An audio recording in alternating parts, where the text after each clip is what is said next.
Sebelumnya Bang Ramdan mengatakan ada temuan TSM, tapi kami ingin tahu sudah berapa banyak laporan sayembara ini Bang, keterlibatan masyarakat yang sudah masuk ke Paslon 01, Bang Ramdan. Ya, baik. Jadi begini ya, sekali lagi yang kami katakan, pelanggaran itu tidak hanya dilakukan dalam arti kata hanya peserta, penyelenggara juga bisa dikatakan bisa melanggar, kan begitu. Maka yang banyak kami temui hari ini adalah tanda kutip bahwa tidak adanya, sekali lagi ini jangan dianggap remeh nih, C6 itu dianggap udah biasa saja. Kalau memang se-Jakarta dari 4 juta yang ikut, kemudian peserta yang melakukan pencoblosan itu tidak sesuai dengan yang diharapkan oleh seluruh masyarakat, ini kan menjadi kualitas demokrasi kita menurun. Nah, sekali lagi yang kami fokuskan hari ini dan saat ini adalah yang dilakukan oleh penyelenggara secara tersistem dan masif hampir di seluruh wilayah. Tidak adanya benar-benar mengajak masyarakat, tidak adanya surat undangan C6 ini diberikan secara masif.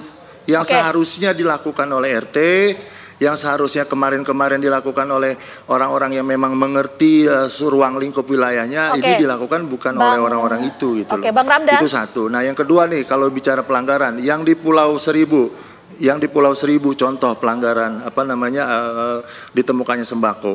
Alasannya adalah ini buat bazar sebelumnya. Itu kan nggak masuk akal gitu loh. Contoh hari H-nya atau sebelum hari H tiba. Ini dianggap buat bazar atau dibuat untuk kegiatan pada saat kampanye. Inilah yang saya katakan banyak hal yang sedang dilakukan, kelucuan-kelucuan yang dipertontonkan kepada masyarakat. Kualitas kita penyelenggara kita menurun, peserta ya. Oke, Bang Ramdan, tadi kan sejumlah dugaan kecurangan sudah disampaikan, Bang Ramdan. Sejumlah dugaan kecurangan sudah disampaikan, tapi kita ingin fokus tadi. Pertanyaan dari Andrew belum terjawab. Jadi sayembara yang dilakukan oleh tim Bang Ramdan, ini sudah ada laporan dari masyarakat yang masuk belum? Sudah, sayembara itu kita buat kepada seluruh masyarakat. Baik itu tim, relawan dan sebagainya. Banyak masukan dan kami pun sudah melalui mekanisme yang diatur di dalam perundang-undangan, yakni melaporkan kepada Bawaslu.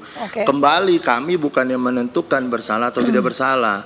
Kami hanya memfasilitasi orang-orang yang selama ini berpikir sulit untuk memberikan pelaporan. Maka laporan itu semua kita akumulasikan, kita laporkan kepada Bawaslu. Akhirnya apakah Bawaslu memberikan keputusan seperti apapun, ya kembali kepada Bawaslu yang punya kewenangan. Artinya sayembara itu berjalan dan efeknya adalah hari ini kita banyak menemui kecurangan-kecurangan dan seluruh kecurangan dan kecurigaan bahkan kepada penyelenggara yang tidak netral, penyelenggara yang sengaja menyimpan atau tidak menyebarkan C6. Ini kan merusak demokrasi, itu juga sudah kita laporkan. Bahkan masyarakat kita antarkan.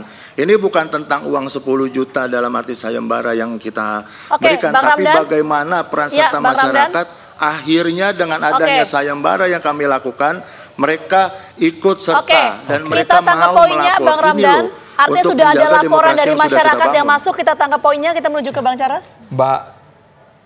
Bang Charles, boleh keberatan dengan adanya sayembara ini, singkat boleh Bang Charles sebelum ke Mbak Titi?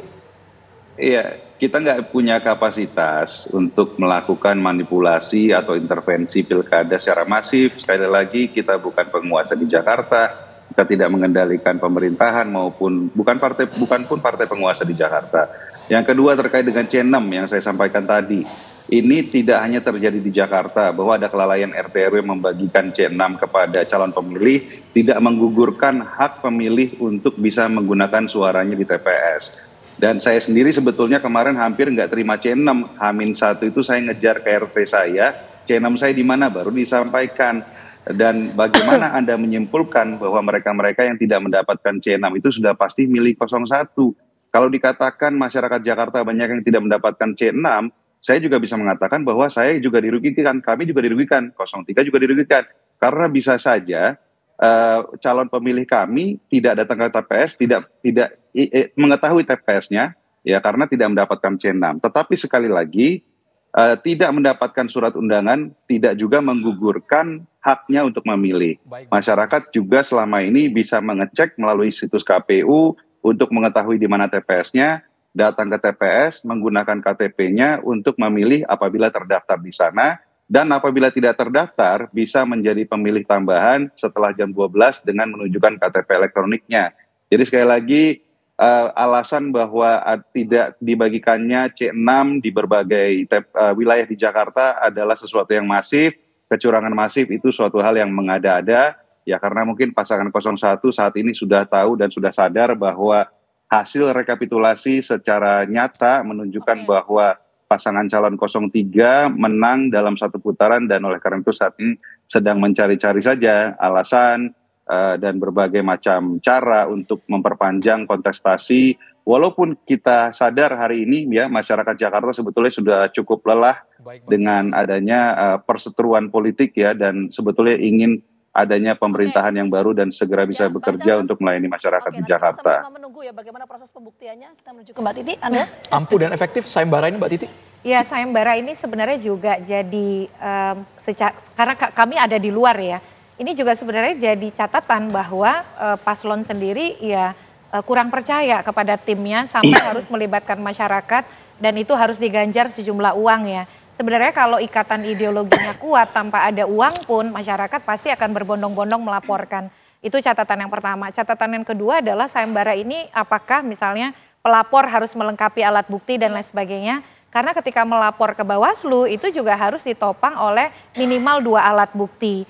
Dan juga jangan sampai kemudian sayembara-sayembara model ini justru melemahkan pengawasan oleh institusi formal yaitu Bawaslu. Nah yang ketiga adalah memang tidak membagikan formulir pemberitahuan itu adalah pelanggaran administrasi.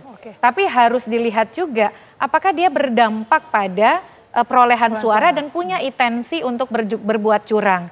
Kalau pelanggaran administrasi dia ada sanksinya sendiri. Tapi kalau kemudian sengaja bermotif untuk menghilangkan hak pilih, baru dia merupakan tindak pidana.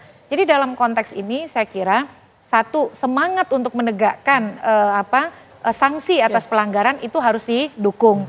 Tapi yang kedua jangan sampai juga kemudian ini menjadi seolah-olah sebagai tindakan untuk mendelegitimasi proses. Di sisi lain juga penyelenggara harus berbenah. Kenapa sampai ada surat pemberitahuan atau formulir pemberitahuan yang tidak dibagikan dan itu juga harus ada evaluasi.